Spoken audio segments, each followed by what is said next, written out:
पिछले एक साल से भी ऊपर से कांग्रेस पार्टी लगातार अग्निपथ योजना के खिलाफ आवाज उठाती आई है। हमारे नेता राहुल गांधी, हमारे अध्यक्ष मल्लिकार्जुन खड़गे साहब और हमारे तमाम नेता इस मुद्दे को बड़ी जोर शोर से उठाते आए हैं और नौजवानों के साथ खड़े हुए आपको दिखाई दे रहे हैं। पूरी भारत जोड़ो न्याय यात्रा, जो न्याय के स्तंभ हैं उनमें से युवा न्याय बहुत महत्वपूर्ण स्तंभ है। और उसी कड़ी में राहुल गांधी जी ने अग्निवीर योजना, अग्निपथ योजना के खिलाफ बढ़ चढ़कर बात की। हमारा एक पूरा आंदोलन चल रहा है। जंतर मंतर पे जो बच्चे बैठे हैं, प्रधानमंत्री से तो वो नहीं मिल पाए, लेकिन राहुल जी से वो मिले। उन्होंने अपनी व्यथा उनके सामने व्यक्त की और उनके दर्द को समझते हुए इस मुद्दे को हमने उठाने का निर्णय लिया। 10 साल के सरकार के कार्यकाल में बिल्कुल स्पष्ट हो चुका है कि कोई संवाद, कोई चर्चा, कोई डिस्कशंस इसको लेकर किए नहीं गए और एक तरफा निर्णय लिया गया कि संपूर्ण जो भर्ती फौज की होगी, डिफेंस फोर्सेस की होगी, उसको अग्निपथ के माध्यम से किया जाएगा। कहा यह गया कि सेना की जो औसत आयु है वो ज़्यादा हो रही है, उसको कम करना है। कहा यह गया कि हम लोगों को अपनी डिफेंस फोर्सेस को मॉडर्नाइज करना है। लेकिन मोटे तौर पर देखने में आया है कि ये जो योजना का क्रियान्वयन किया गया, ये मूलतः पैसा बचाने के लिए किया गया। डिफेंस एक्सपेंडिचर हमारा बढ़ रहा है और कहा जाता है कि अब कल ये परसों कहा गया कि हम डिफेंस एक्सपोर्ट से बहुत पैसा कमा रहे हैं। ये भी कहा गया कि हम आत्मनिर्भर हो रहे हैं, हम इंडिजिनस मैन्युफैक्चरिंग कर रहे हैं। अगर हमारे डिफेंस डिपार्टमेंट को इतनी आमदनी हो रही है और हम लोग इतने सक्षम हो रहे हैं, तो सबसे ज़्यादा महत्वपूर्ण ये होगा कि हमारे जो शौर्यवीर सैनिक हैं उनके जीवन के लिए, उनकी भर्ती के लिए, उनकी नौकरी, पेंशन, परिवार की सुख सुविधाओं के लिए हम लोग संसाधन को जाहिर करें। ये अग्निवीर जो बनने जा रहे हैं, इसका विरोध करने के लिए कांग्रेस पार्टी ने, जब भी ये योजना लॉन्च हुई उसी समय से हम लोगों ने विरोध किया था, क्योंकि हमें लगा कि ये 4 साल की नौकरी देने के बाद सिर्फ 25% लोगों को स्थायी रूप से फौज में भर्ती किया जाएगा और बाकी 75% लोगों को रिलीज कर दिया जाएगा। अभी कहा जा रहा था कि 10% की पैरामिलिट्री जो है, आर्म्ड फोर्सेस सीएपीएफ हैं, उसमें उनके लिए आरक्षण दिया गया है। लेकिन जो एक्स सर्विसेजमैन के लिए जो ऑलरेडी रिजर्वेशन है, उसमें सिर्फ 2.49% सरकारी पद भरे गए हैं। जो पूर्व सैनिकों के लिए पद आरक्षित हैं अब तक, उसमें सिर्फ 2.49% पद भरे गए हैं। फिर कहा गया कि अलग अलग स्टेट गवर्नमेंट्स अनाउंस करेंगी कि जो 75% अग्निवीरों को हम छोड़ देंगे वो कहाँ अब्जॉर्ब होंगे। एक आध राज्य ने किया है, बाकी राज्यों ने किया नहीं। बेसिकली जो लोग 4 साल की नौकरी के बाद एक कम उम्र में रिटायर हो जाएंगे, उनके भविष्य का कुछ पता नहीं, उनको पेंशन भी नहीं मिलेगी, उनको ग्रेच्युटी जो 11 लाख रुपए की दी जा रही है उसका भी जो आधा पैसा है उनकी तनख्वाह से कट रहा है। तो कहीं ना कहीं ये कॉस्ट कटिंग के चक्कर में हम लोग अपनी सेना की भर्ती की जो प्रक्रिया है उससे खिलवाड़ कर रहे हैं। सबसे महत्वपूर्ण बात यह है, जिसके बारे में आपको दीपेंद्र जी बताएंगे, जो राज्य ऐसे हैं जहां सबसे ज़्यादा भर्तियां होती हैं, जहां लोग बहुत चाव से, शौक से और एक मातृभूमि की रक्षा करने की भावना से सालों तक प्रशिक्षण करते हैं, तैयारियां करते हैं और एक गांव में माहौल होता है कि हम फौज की भर्ती की तैयारी कर रहे हैं। ऐसे लगभग 2.25 लाख लोग हैं जिनको आपने भर्ती दी लेकिन ज्वाइन नहीं कराया। उन्होंने बहुत लंबे समय से वो धरना देने अपनी मांग को रख रहे हैं। हम लोग कहना चाहते हैं कि अगर ये भारत सरकार G20 पे 4100 करोड़ रुपये खर्च कर सकती है, प्रधानमंत्री के हवाई जहाज के लिए 8400 करोड़ खर्च कर सकती है, सेंट्रल विस्तार प्रोजेक्ट के लिए 20,000 करोड़ खर्च कर सकती है और इस वर्ष सरकारी इश्तिहारों के लिए 6,500 करोड़ खर्च कर सकते हैं, तो मैं मानता हूं कि हम लोग सिर्फ पैसा बचाने के लिए अपनी भर्ती की पूरी प्रक्रिया से खिलवाड़ करें। ये भविष्य के लिए, हमारी आंतरिक सुरक्षा के लिए, हमारे भारत की इंटेग्रिटी, सिक्योरिटी के लिए कहीं ना कहीं चैलेंज बन सकता है। तो हम तो आग्रह करेंगे कि लोगों को नौकरी दी जाए जिन्होंने सारी परीक्षाएं पास करी थी, लेकिन अग्निवीर के माध्यम से, अग्निपथ योजना के माध्यम से जो बहुत बड़ा खिलवाड़ हो रहा है, देखिए भारत की जो सेना है उसके शौर्य को, उसके पराक्रम को, उसकी मेहनत और जाबाजी जो हमारे सैनिकों के पास है, उसका कोई सानी नहीं है. We are one of the finest fighting forces in the world. Our armies and our defense forces are second to none. But their valor, their strength, and their dedication to the nation should be regarded and respected for future generations. And we all feel that by compromising on the process of recruitment of the armed forces, it may not argue well for our future. And for the families of those people who have willingly dedicated their lives to the service of the nation. तो मुझे लगता है कि ये सरकार ने बहुत जल्दबाजी में किया है. हम लोग इसका विरोध करते हैं. और अभी जो राष्ट्रीय अध्यक्ष खड़गे जी हैं, मल्लिकार्जुन खड़गे साहब, उन्होंने राष्ट्रपति जी को चिट्ठी लिखी है, जिसके बारे में आपको अभी बताया जाएगा. लेकिन हमें मानते हैं कि जो भर्ती की प्रक्रिया है उसको बहुत गैर जिम्मेदाराना तरीके से इस सरकार ने डील किया है. और खुद जो सेना के अध्यक्ष रह चुके हैं, बड़े बड़े पदों पर रह चुके हैं, उन कई लोगों ने इस पर अपनी आपत्ति जाहिर करी है. तो कांग्रेस पार्टी उन नौजवानों के साथ है जो भविष्य में सेना के अंदर अपना भविष्य देखते हैं. उन सब लोगों के साथ हैं जो हमारी वर्दी पहनकर सरहदों पर खड़े होकर देश की रक्षा करते हैं. लेकिन भारत सरकार को इस प्रकार की स्कीम नहीं लानी चाहिए थी. हम इसके विरोध में हैं. और सबसे पहले हमारी मांग ये रहेगी कि जिन लगभग 2.25 लाख लोग ऐसे हैं जिन्होंने सारी परीक्षाएं पास करी थी, उनको सरकार ने अभी तक ज्वाइन नहीं कराया है. हमारी मांग रही है कि इसको वापस लिया जाए और पक्की भर्ती शुरू की जाए. और दूसरा, कोविड के दौरान और उससे पहले कई भर्तियां ऐसी थी जो पूरी हो चुकी थी. पूर्ण फौज की भर्तियां 1.5 लाख नौजवानों को फौज में भर्ती किया गया था. उनका फिजिकल, सारी वेरिफिकेशन टेस्ट, सब कुछ पूरा हो चुका था. ज्वाइनिंग शेष बाकी थी. लेकिन जब ये अग्निपथ योजना आई तो वो 1.5 लाख जो पक्की भर्ती में सरकार द्वारा चयनित नौजवान थे, उनकी ज्वाइनिंग पे प्रश्न चिन्ह लग गया. और आज तक वो दर दर की ठोकरें खा रहे हैं. जंतर मंतर पे धरना बहुत लंबे समय से चल रहा है. मैं स्वयं कई बार उस धरने में गया हूँ. 1.5 लाख ऐसे बच्चे हैं. ये हमारे कांग्रेस पार्टी के पूर्व अध्यक्ष राहुल गांधी जी से मिले और राहुल गांधी जी ने तुरंत इनकी बात को अच्छी तरीके से उठाने का काम किया. और कांग्रेस पार्टी तभी से हम इनकी बात को देश की सरकार के सामने हम लोग रख रहे हैं. आज जैसा कि अभी बताया था सचिन जी ने, ये लेटर हमारे कांग्रेस के अध्यक्ष श्री मल्लिकार्जुन खड़गे जी ने ये लेटर राष्ट्रपति जी, महामहिम राष्ट्रपति जी के नाम, और उनसे ये आग्रह कि इन 1.5 लाख चयनित फौजियों को, आपकी सरकार और आपकी फौज द्वारा चयनित फौजियों को ज्वाइनिंग मिले. और हम इनके संघर्ष में इनके साथ हैं. और जब तक इनकी ज्वाइनिंग नहीं होगी, ये लड़ाई हम लड़ने का काम करेंगे. अग्निपथ योजना को लेकर हम सरकार से सबसे पहले मैं सवाल पूछना चाहता हूं आपके माध्यम से कि ये योजना लाई जाए, ये किसकी मांग थी? आखिर किसकी मांग पे अग्निपथ योजना आई? ये निश्चित तौर से देश की फौज की मांग नहीं हो सकती, क्योंकि ये देश की फौज, देश का एकमात्र ऐसा संस्थान जिस पे हर देशवासी को गर्व है. देश के गौरवमय इतिहास में पार्टियां सरकारों में अंदर बाहर होती हैं, सत्ता में कोई रहता है कोई नहीं रहता, लेकिन देश की फौज एक ऐसी हमारी जिसने हमेशा देश के तिरंगा को ऊपर रखने का काम किया.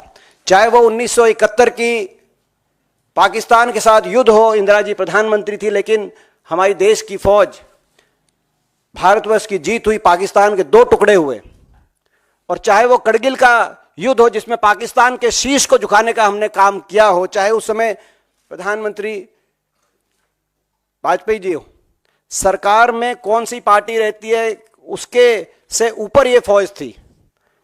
ये राजनीतिक बातों से ऊपर हमारी देश की फौज हमेशा रही है और देश को हमेशा अपनी फौज पे गौरव रहा है. और देश तो फौज में बदलाव की जरूरत क्यों आई, मैं सरकार से पूछना चाहता हूं. ना तो देश के नौजवान ने मांग करी. वो देश का नौजवान जो सुबह 4-5 बजे उठकर अपने खेत से निकलता है, स्टेडियम में खेत में दंड बैठक करके रेस लगाता है, तैयारी करता है, देशभक्ति का भाव जिसके दिल में कूट कूट के भरा है, ना तो उस नौजवान ने मांग करी, ना देश की फौज की तरफ से कोई मांग उठी. तो देश के हमारे general former chief of army staff general MM Naravane ji ने कहा कि ये एकदम से आश्चर्यचकित करने वाला फैसला था। ना किसी राजनीतिक दल ने मांग करी। मैं सवाल पूछना चाहता हूं, ना घोषणा पत्र में था किसी राजनीतिक दल के, ना इतने वर्षों में मांग आई कि देश की फौज की चयन प्रक्रिया बदली जाए। जिस फौज पे हमें गर्व था, जिस फौज ने बार बार दुश्मन को का शीश झुकाने का काम किया था, हमेशा हमारे झंडे तिरंगे को ऊंचा रखने का काम किया था, उसकी भर्ती प्रक्रिया बदली जाए। हम सरकार से पूछना चाहते हैं, ये ऐसा फैसला आपने क्यों लिया? और इस फैसले के अब दुष्परिणाम देश के सामने आने लगे। पहला दुष्परिणाम, जैसा कि हमने आपत्ति इस पे करी कि 4 साल के बाद बिना पेंशन घर वापस आ जाएगा, तो कहां जाएगा? जिस पर कैलाश विजयवर्गीय जी का बयान आया कि ऐसे नौजवानों को भाजपा कार्यालय के द्वार पे चौकीदार की हम नौकरी देंगे। मैं बता देना चाहता हूं भारतीय जनता पार्टी वालों को, ये देशभक्ति का भाव, आप देश की फौज पे राजनीति करना चाहते हैं, लेकिन देश की फौज में जो नौजवान जाता है जिस देशभक्ति के भाव से, वह आपके कार्यालय के बाहर 4 साल के बाद आकर चौकीदार के भाव बनने के भाव से नहीं वो जाता, वो देश के लिए सर्वोच्च निछावर करने की बात का अपने मन में सोच के जाता है। हमने कहा कि 4 साल बाद क्या होगा, और दुष्परिणाम सामने आए। ये पहले पता था कि बिना पेंशन के वापस आ जाएगा। प्रधानमंत्री जी ने रेवाड़ी में, हरियाणा में आकर 2014 का अपना चुनाव प्रचार का अभियान शुरू किया था और कहा था 1 रैंक 1 पेंशन हम देंगे। नो रैंक नो पेंशन, बिना पेंशन के वापस आ गया। लेकिन उसके साथ साथ दुष्परिणाम, अभी शहीद में फर्क नहीं किया जाता, दुश्मन की गोली में फर्क नहीं किया जाता, और जो जवान अपनी छाती अड़ाए दुश्मन की गोली के आगे, उसकी छाती में फर्क नहीं हो सकता। लेकिन इनने कर दिया। अग्निवीर को शहीद का दर्जा नहीं मिलेगा, पेंशन नहीं मिलेगी जो शहीद होगा अग्निवीर, ग्रेचुइटी नहीं, मेडिकल जो है मेडिकल फैसिलिटीज पे आश्रित पत्नी बच्चे माता पिता को नहीं मिलेगी, कैंटीन फैसिलिटी नहीं मिलेगी, रिटायरमेंट के बाद ग्रेचुइटी नहीं मिलेगी, मेडिकल फैसिलिटीज नहीं मिलेंगी, पेंशन नहीं मिलेगी, कैंटीन फैसिलिटी नहीं मिलेगी, पूर्व सैनिक का दर्जा पूर्णतः नहीं मिलेगा, और इस सर्विस के दौरान डियरनेस अलाउंस नहीं मिलेगा, केवल लमसम तनख्वाह मिलेगी, यानी कि कॉन्ट्रेक्चुअल। लमसम तनख्वाह का मतलब यह है कि भाई ये कॉन्ट्रेक्चुअल फौज की मांग कहां से आई, हमारा मानना है। ये हमारी मांग है, सरकार जवाब दे। उसके बाद एक और इसमें एक पहलू, देश की फौज को, जो सशक्त हमारी फौज थी, उसमें कैसे क्या असर होगा दूरगामी इसका, उसका दुष्परिणाम सामने आ रहा है। जहां 60 से 65 हजार की भर्ती हर साल होती थी, वहां 45 हजार अग्निवीर लिए गए पिछले वर्ष। अगर भर्ती की रफ्तार को इसी रेट से आगे बढ़ाया जाएगा तो 14 लाख की हमारी फौज घटकर 8 लाख की फौज हो जाएगी 10 वर्ष के अंदर।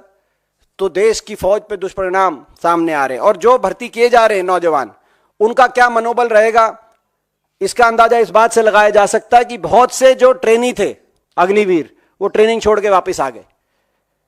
तो फौज का क्या मनोबल रहेगा, उसका दूरगामी प्रभाव देश की फौज पे, देश की सीमा सुरक्षा पे क्या असर पड़ेगा, इस बात को लेकर हमारे को चिंता है। और बहुत से ऐसे प्रदेश जैसे हरियाणा प्रदेश, हमारे प्रदेश में नौजवानों के दिलों में जज्बा, देशभक्ति का जज्बा, देश के लिए सर्वोच्च निछावर करने का जज्बा,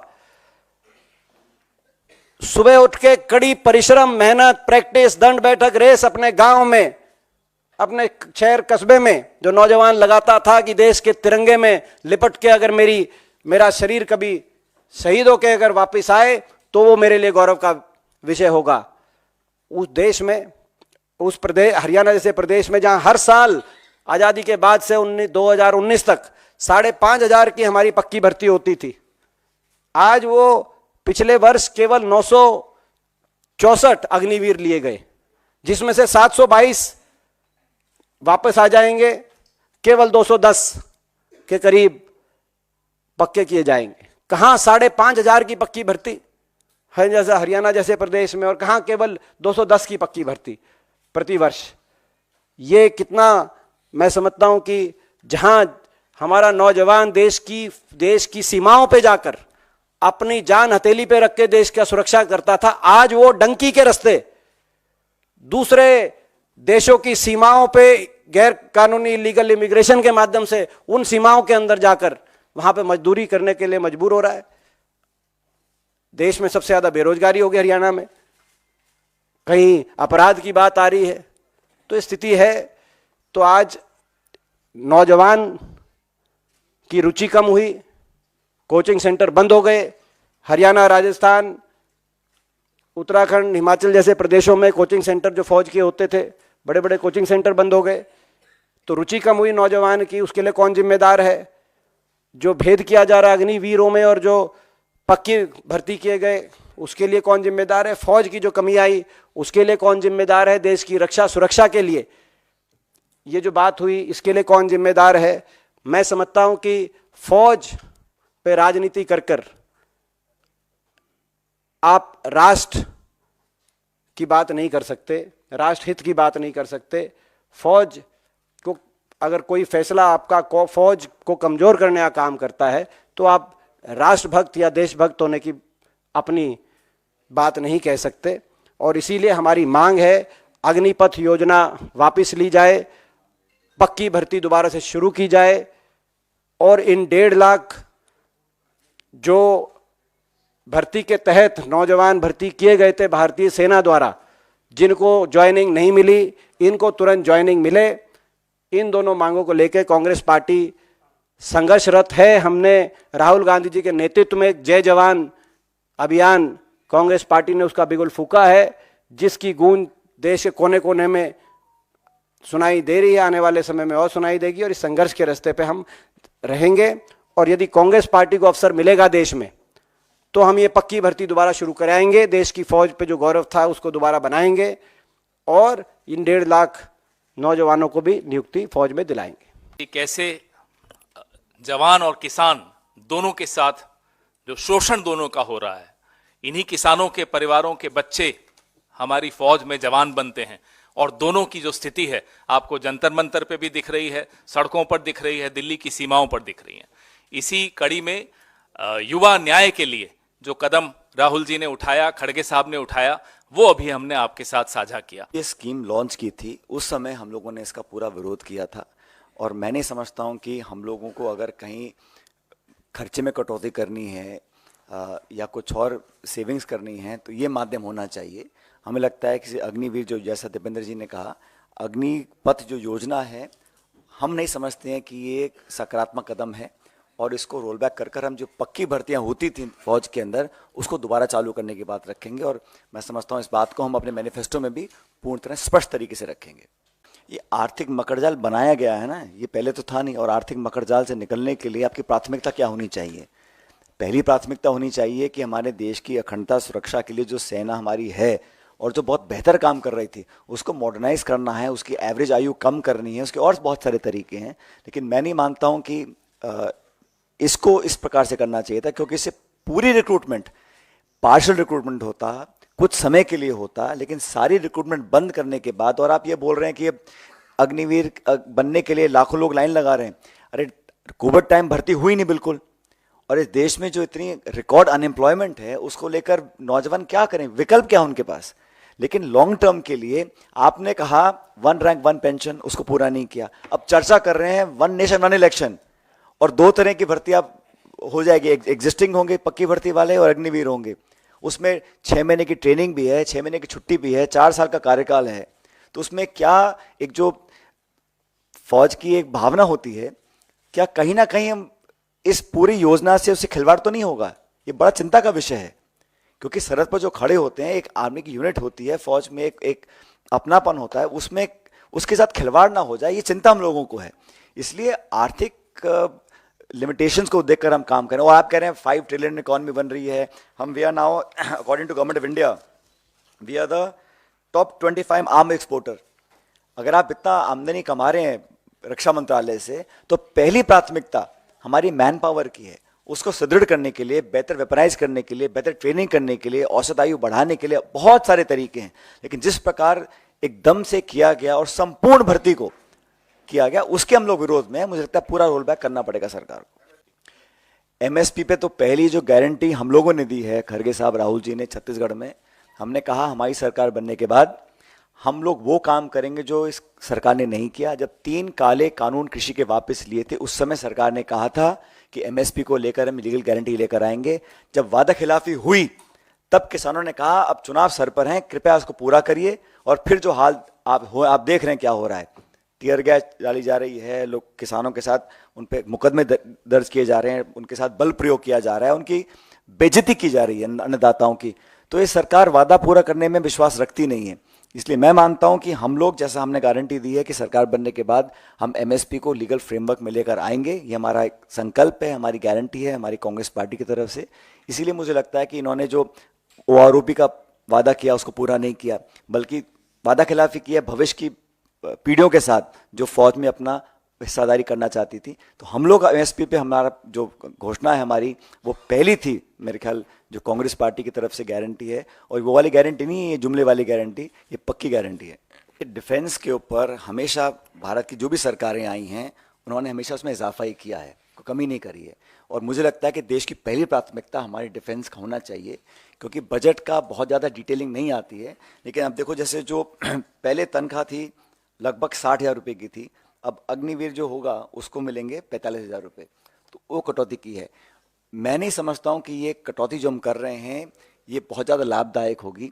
डिफेंस का अगर बजट हमें और बढ़ाना भी पड़े तो हर सरकार बढ़ाती है, लेकिन मुझे लगता है कि हम लोग अगर भविष्य के जो रिक्रूटमेंट्स होंगे अगर सारी इस प्रकार होंगी तो उसमें एक तरह से भेदभाव हो जाता है। और फिर 4 साल के बाद जो नौकरी करके बाहर आएगा नौजवान, उसके लिए जो भविष्य की एम्प्लॉयमेंट है वो बहुत क्वेश्चनेबल हो जाती है। अभी कहा कि 10% जो सीएपीएफ है उसमें रिजर्वेशंस की जाएंगी, वो गवर्नमेंट ऑर्डर है, उसकी कोई स्टैट्यूटरी कोई लेजिस्लेटिव बैकिंग नहीं है, वो कल रिवर्स कर सकते हैं उसको।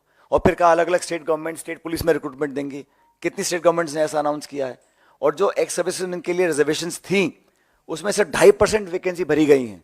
तो इतिहास गवाह है कि जो एक्स सर्विसमैन होते हैं उनको उनका ड्यू नहीं मिलता। और अब आप हर 4 साल में एक बहुत लंबी लिस्ट बना रहे हैं एक्स सर्विसमैन की। और आर्मी के अंदर भी मुझे लगता है कि जो पहला प्रोसेस रिक्रूटमेंट का चलता था उससे आपत्ति किसी को नहीं थी, एक बहुत अच्छी हमारी we are one of the best armies in the world. तो उसके साथ इतना टिंकरिंग करना और मूलभूत परिवर्तन करके पूरी रिक्रूटमेंट बदल देना, उसके खिलाफ है। इसलिए अग्निवीर को रोल बैक करना चाहिए, अग्निपथ योजना को। जहाँ तक जब 10 वर्ष का यूपीए का कार्यकाल था उसमें कितनी एमएसपी पे वृद्धि हुई और भाजपा में कितनी वृद्धि हुई, इसकी विस्तृत जानकारी बार बार मैंने सदन में भी दी और आपको भी दी है।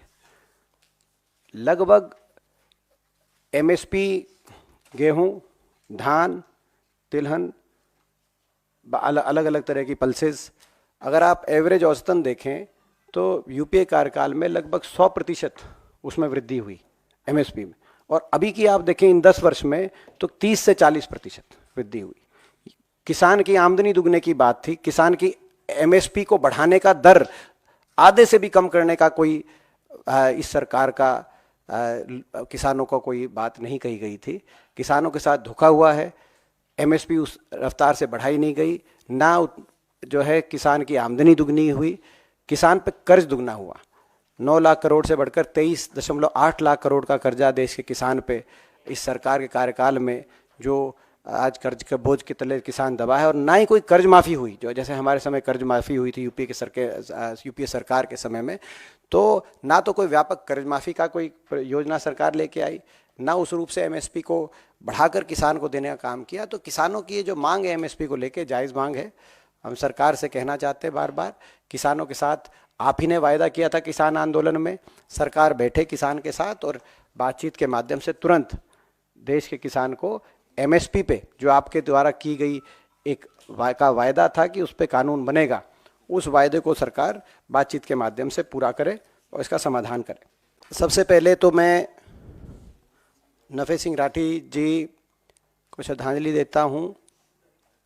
और ये आज पूरा हरियाणा और हमारा इलाका शोकगुल है। ईश्वर उस परिवार को शक्ति दे इस दुख को सहन करने की, और अपने चरणों में नफे सिंह जी की आत्मा को स्थान दे। हरियाणा प्रदेश में हर रोज़ हत्या फायरिंग, फिरौती, अपहरण, रेप के मामले जिस तरीके से आ रहे हैं, जो प्रदेश हमारे समय में कांग्रेस पार्टी की पूर्ववर्ती हुड्डा सरकार के समय में विकास के प्रदेश के रूप में जाना जाता था, आज वो प्रदेश अपराध प्रदेश के रूप में उस प्रदेश की पहचान बन रही है देश में।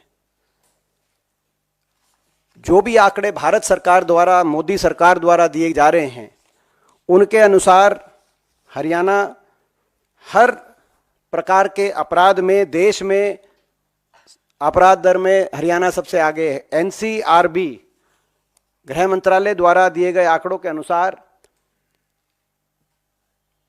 गृह मंत्री अमित शाह जी के महकमे द्वारा, मोदी सरकार द्वारा दिए गए आंकड़ों के अनुसार हरियाणा रेप में देश में नंबर 1 है। हरियाणा क्राइम अगेंस्ट वुमेन में, क्राइम अगेंस्ट चिल्ड्रन में, किडनैपिंग में, अपहरण में, डकैती में, डकैती का दर हरियाणा में देश में नंबर 1, किडनैपिंग का दर नंबर 1, और मर्डर में देश में नंबर 2, मर्डर रेट हरियाणा में नंबर 2। और यही नहीं, खुद प्रधानमंत्री जी की आर्थिक सलाहकार परिषद द्वारा जारी सामाजिक प्रगति सूचांक एसपीआई रिपोर्ट में हरियाणा को देश का सबसे असुरक्षित राज्य बताया गया है। और इससे भी दुर्भाग्यपूर्ण बात यह है, जिस राज्य को मोदी सरकार देश में सबसे असुरक्षित राज्य करार दे, उस राज्य के मुख्यमंत्री श्री मनोहर लाल खट्टर बयान दे रहे हैं। जब नूह में परिस्थिति तनाव आया तो उसके बाद उनका बयान आपने देखा होगा कि राज्य के हर नागरिक को सुरक्षा देना किसी भी प्रदेश सरकार के लिए संभव नहीं है। अगर मुख्यमंत्री किसी प्रदेश का ये बयान दें, किसी प्रदेश के मुख्यमंत्री की राज्य के हर नागरिक को सुरक्षा देना संभव नहीं है किसी प्रदेश सरकार के लिए, तो नागरिक कहां जाए? जब एक प्रमुख पार्टी के प्रदेश अध्यक्ष और पूर्व विधायक, उनको सरेआम यूं गोलियों से भूना जाएगा, तो आम नागरिक जिनसे फिरौतियां मांगी जा रही हैं, जिनके बच्चे किडनैप किए जा रहे हैं, पिछले 1 हफ्ते के अंदर या पिछले 2 हफ्ते के अंदर खरखौदा में क्या हुआ, सापला में क्या हुआ, बहादुरगढ़ में फायरिंग क्यों हुई, तोशाम में एक व्यापारी के बच्चे को अपहरण क्यों गया। मैं एक जगह गया, इनमें से बहुत जगह, लेकिन सरकार से हम जंगल राज का जब सवाल पूछते, सरकार के पास कोई जवाब नहीं। आज दुख की बात है, आपको याद होगा जब हरियाणा में हुड्डा साहब की सरकार आई थी कांग्रेस पार्टी की, तो पहला टारगेट हरियाणा के से बदमाश और गैंगस्टरों का सफाया करना था। और 10 वर्ष के हमारे कार्यकाल में कोई अपराध की कोई बड़ी घटना ऐसी जैसी आज एक के बाद एक हरियाणा में हो रही हैं। दोबारा से 2004 से पहले वाला जो हरियाणा में चौटाला सरकार के समय का जंगल राज था, आज हरियाणा में उस प्रकार की परिस्थिति दोबारा से बनी है। और इस मामले में मैं कहना चाहता हूं, इस मामले में तो ये बात आई है सामने कि उन्होंने बार बार सरकार से अपील करी थी, लिखित रूप से सरकार को दिया था कि उनकी जान को खतरा है। वो बार बार जो है सरकार के अलग अलग नुमाइंदों से, मुख्यमंत्री जी से भी मिले थे और कहा गया था कि हमें इस तरह की धमकियां मिल रही है, इस तरह खतरा है और सुरक्षा प्रोवाइड की जाए। और इसी बहादुरगढ़ में 1 हफ्ते पहले दुकानों में घुस के फायरिंग करी अंडर एज शूटर्स ने। मैं गया, एक दुकान में मैं जाके आया था, मगर सरकार को कोई परवाह नहीं है। और अंडर एज शूटर, मैं ये भी कहना चाहता हूं, आज एक तरफ आप पक्की भर्ती आपने कर दी, देश में सबसे ज्यादा बेरोजगारी हरियाणा में, और अंडर एज शूटर सबसे ज्यादा देश में आज हरियाणा से आ रहे हैं। पीछे पंजाब में भी एक कुख्यात इस प्रकार का मामला आया था, वहां भी हरियाणा के शूटर दिखाई दे रहे थे। तो ये स्थिति आज आ गई हरियाणा में। आज ये सरकार पूर्णतः विफल साबित हुई है। इसकी पूरी जिम्मेदारी अगर किसी की है तो हरियाणा के मुख्यमंत्री और हरियाणा गृह मंत्री की जिम्मेदारी है। जिम्मेदारी लें। 10 साल की सरकार के बाद हरियाणा में इस तरह का जंगल राज क्यों स्थापित हुआ? देश में सबसे ज्यादा बेरोजगारी हरियाणा में क्यों हुई? देश में सबसे ज्यादा अपराध दर हरियाणा में क्यों हुआ 10 साल की इस सरकार के बाद, और उसकी जिम्मेदारी किसकी है? लगातार केवल अपराध ही नहीं, हरियाणा में लगातार बहुत से बार कानून व्यवस्था की व्यापक विफलता हुई। आपने देखा, नूह का उदाहरण अभी ताजा है, इनके सबके लिए कौन जिम्मेदारी लेगा? आज हरियाणा के लोगों में रोष है, हरियाणा के लोगों में गुस्सा है, और सरकार से हम लोग जवाब मांग रहे हैं और जवाब लेके रहेंगे।